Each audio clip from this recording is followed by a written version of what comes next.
guys, welcome back to our channel. And as you know in the description below, this video today is about how the pandemic affected my life. And with that being said, let's get right into the video. But please don't forget to like, comment, share and subscribe. Tell a friend to tell a friend. And into this video now, on March of 2020, I left home to go back to work, which is resuming my duties on the cruise ship. My role there is a tax and duty free manager for the retail stores on board the Norwegian Cruise Line. And when I left home, Corona was something that was being talked about, and I aware of the virus and all these things, but there were necessary measures in place for us crew members on board the vessel. With that being said, my first day of my contract, everything stopped. That is when no ship was allowed to sail with passengers anymore. And for me, I didn't know how to feel because I left the ship in 2018 November because I was pregnant with our son Jaden, and I went home because I think it was the right thing, and it is the safest thing to do other than being on a vessel, because I've seen a lot of crazy things in the past. And so I came home in 2018 and I stayed home until 2020. After I had Jaden in 2019, I stayed home for a bit, make sure that everything was okay, and then my office, contacted me. I did all my necessary medicals and physicals and all these things and was ready to go. But unfortunately, pandemic struck, and my first day on board is when everything shut down. So I had mixed emotions. Like, if I had known, I would not have left home. And with that being said, everything was all up in the air. Nobody knew how long it would have been like this, and so on and so forth. So being the tax and duty free manager, you have a big responsibility of your team, the merchandise, the company assets, everything. You are responsible for that, and then you report to the captain on board. That the hotel director and then the captain are your immediate managers on board the ship. However, we have concessioners on board, so some of the things that the cruise line will do for their our employers, does it differently. All right, and we were there waiting to hear from our employers as to what would be the next step, because the cruise line was saying that they're going to start to repatriate the employees. They're going to move the ship. So we were based out of Miami. They moved us to Jacksonville, Florida. We stayed there for quite some time. Then the ship left Jacksonville. We went to the Bahamas, where they deployed they dispatched some of the crew members on two different vessels, because you had vessels that was going to be going to the Caribbean islands to repatriate crew members, and then you had another ship that was going all the way to Europe. All right, and they were sending employees home. So in my head, I think that I was the manager that would be going home, because there's two of us on board. I was still in the process of doing handover, but unfortunately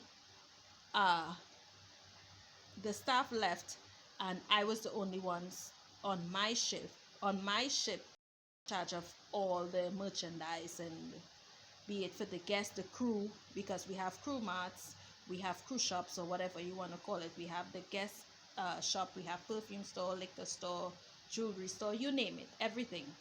For those of you who've been on a cruise, you would know exactly what I'm talking about. And I stayed on the ship from March until September of 2020, getting everything packed and shipped off to our company's office, and getting prepared for going home as well. The time came where I had to repatriate the ship, but due to the pandemic, the borders of my country, Trinidad and Tobago, where I am a resident of, borders were closed, so you had to file for an exemption. Right, I applied for the exemption. At that time I got no response. No respond. I did like 3 emails. I also, the personal manager who is responsible for repatriating crew members from on the ship, they sent an email as well to the immigration department, national security department in Trinidad and Tobago, concerning my case, being that I would be repatriated and all these things. We didn't get any response. So my office asked me if I had a secondary address. Now I had options where I could have gone to the US because I do have somewhere that I can stay but then I was thinking, like, the numbers are rising drastically in the US. So why would I want to go there? Thinking about the pandemic, thinking about my baby, thinking about my 2 other kids, and let me send another email to my office asking, what are my options. So they said that, we will repatriate you to whatever address that you gave us. So I spoke with my mom, and we decided that, going to my Jamaica, and it would be closer to home.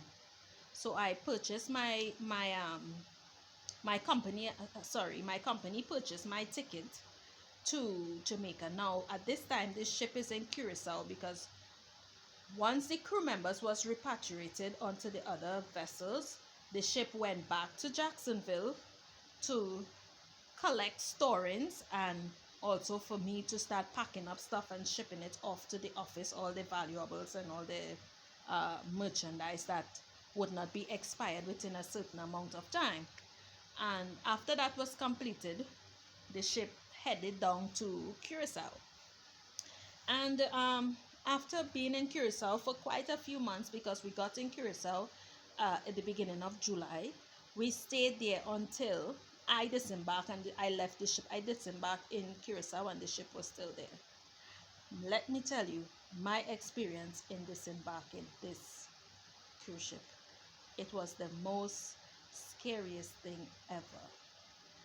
Setting aside having to do the PCR test, I think a lot of people, this is just my opinion, blow this out of proportion about having to be swabbed. But I had to fly from Curacao to Aruba.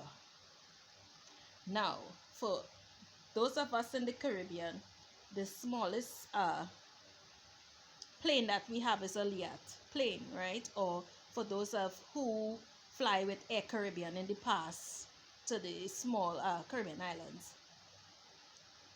In Curacao, there was this I can't remember the name of the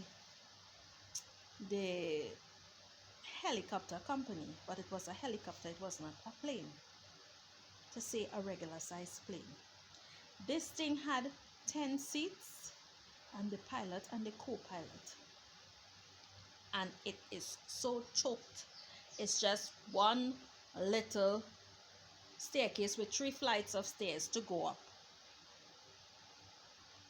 And I tell you, I prayed from Curacao to Aruba. I prayed from Curacao to Aruba. I was so scared. Inside that plane or that helicopter, it was so hot. And pandemic just started. They was talking about everything you would hear is social distancing, wear your mask, follow protocol. It's just 10 seats, as I told you.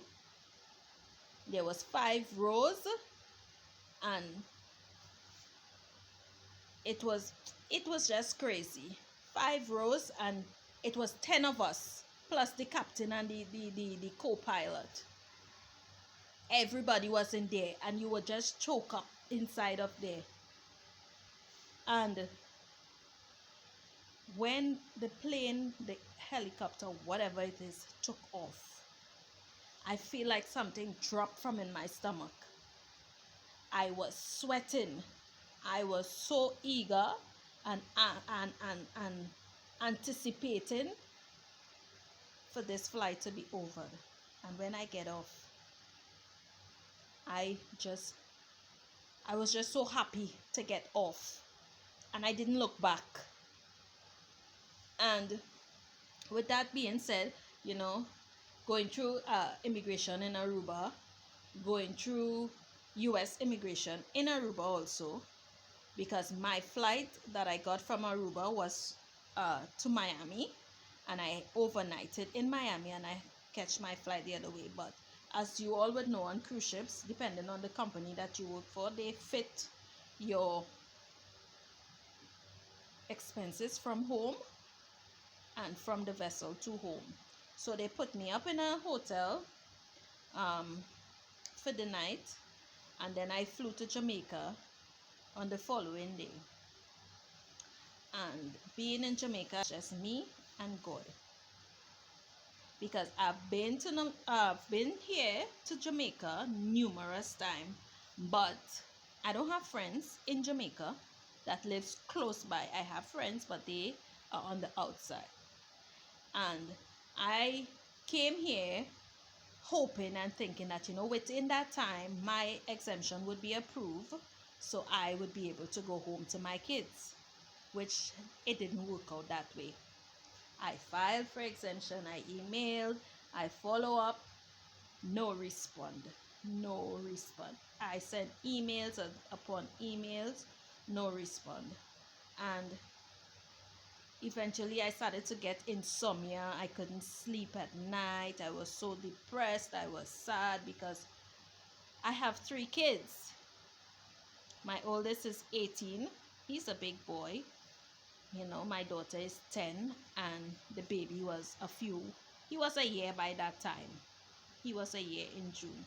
But I miss my kids.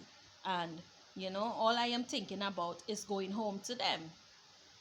And time goes by, the days, the weeks, the months.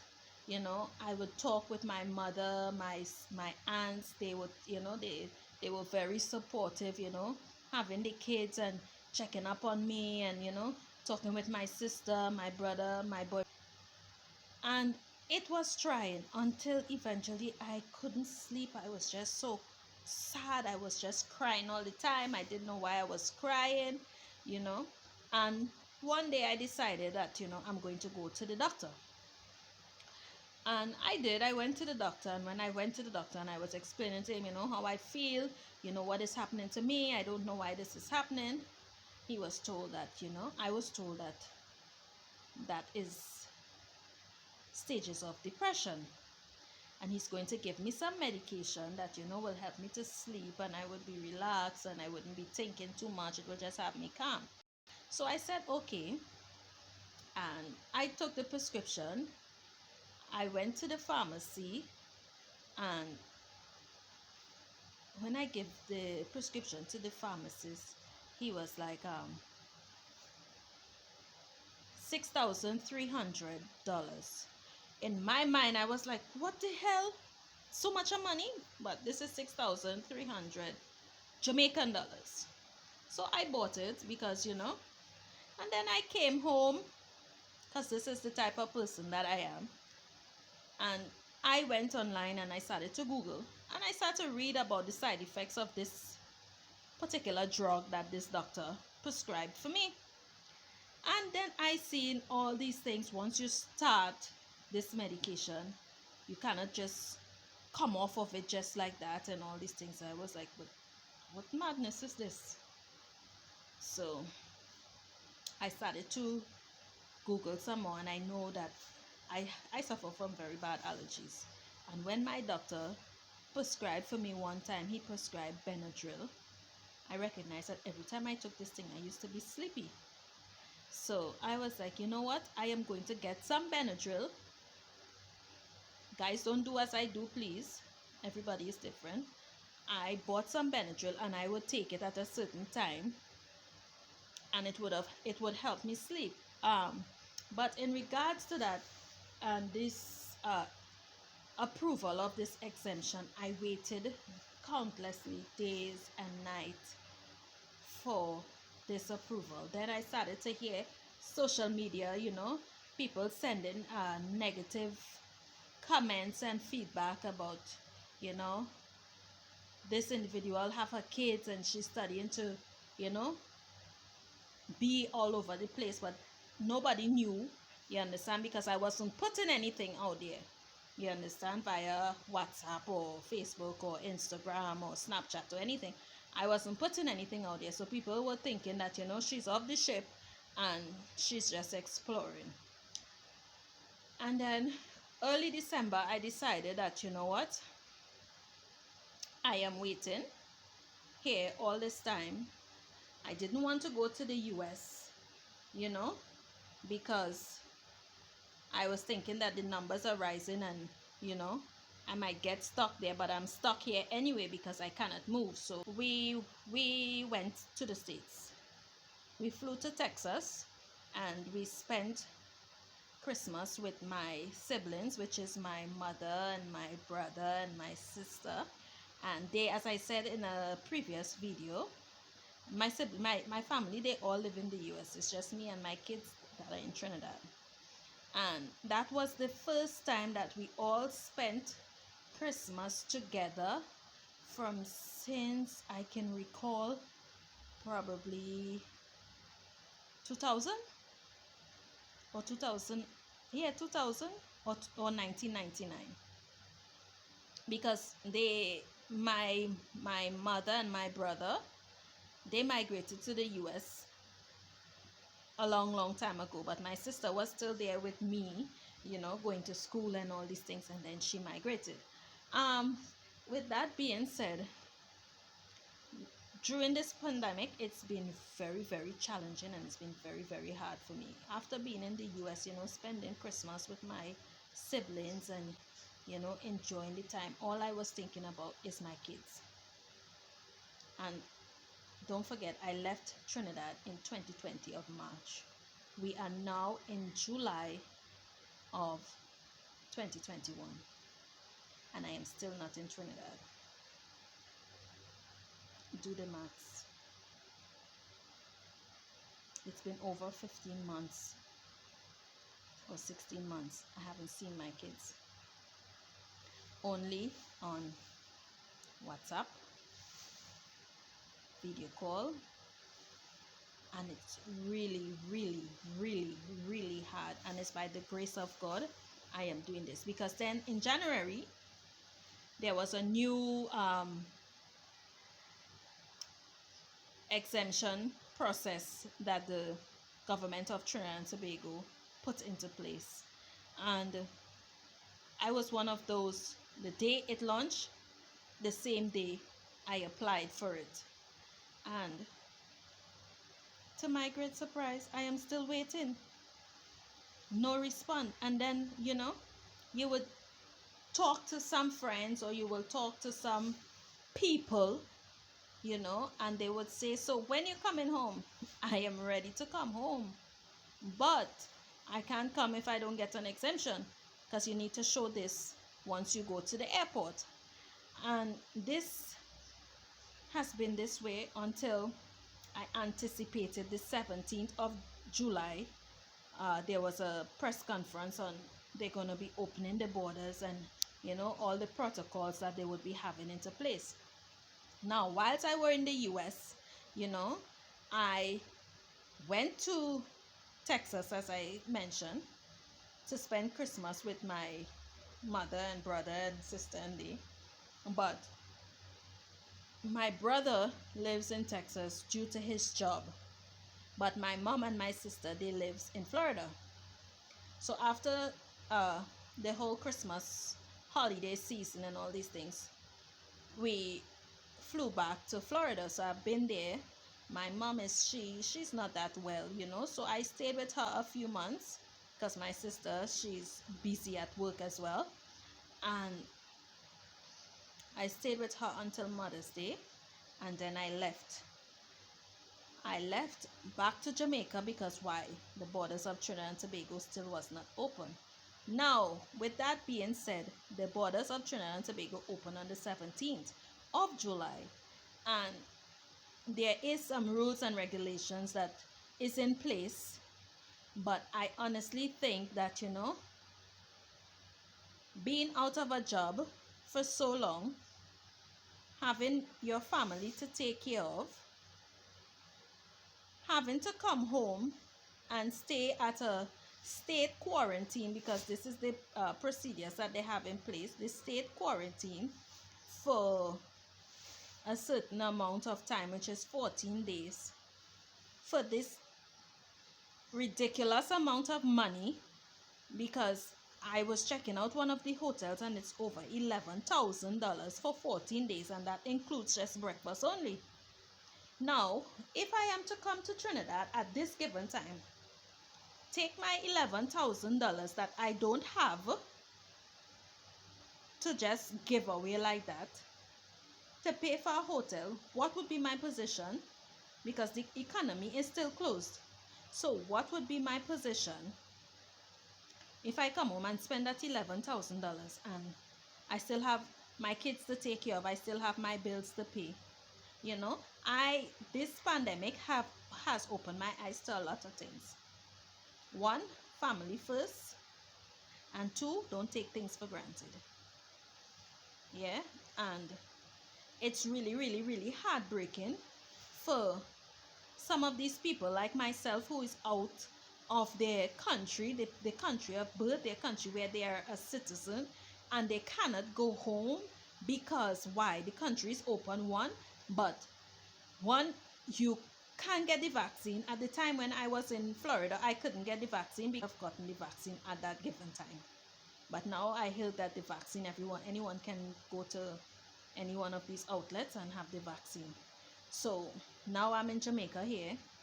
Jamaica government has a restrictions on Trinidad and Tobago National. My son, I made sure that he went and get his vaccine, so he's fully vaccinated. So my thing was, at least to come with his siblings here so I can reunite with my kids, because this is my biggest wish. This is my biggest dream right now, to reunite with my kids. That's all that matters right now. And now the government of Jamaica has put a ban on Trinidad and Tobago, so that had to be cancelled. My fiance has only met my son one time from birth. Jaden born in June, and based on his job, he was there in July for some time, went back out to work, and he hasn't seen Jaden since.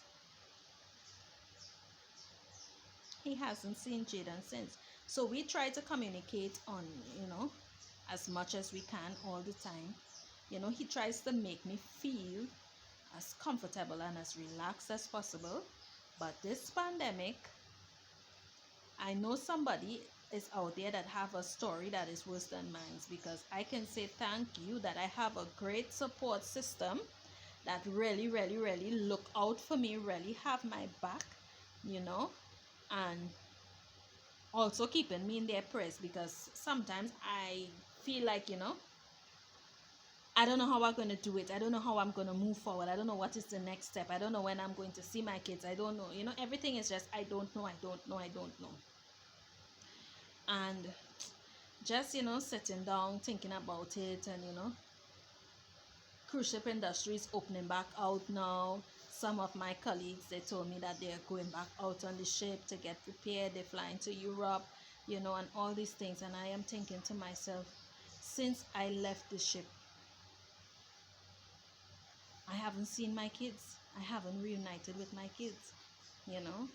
Everybody, I'm sure, left the ship and they're home with their families, and you see people going by and you don't even know what they've been through or what they're going through, and there's people out there that just quick to judge, they're quick to say all the negatives. But always remember, you understand? Always remember, believe in you. Do the things that make you happy, and always put family first. Because if it wasn't for my family, I don't know how I would have made it through. Yeah? Don't forget to like, comment, subscribe, and tell a friend to tell a friend, and I will see you in the next video.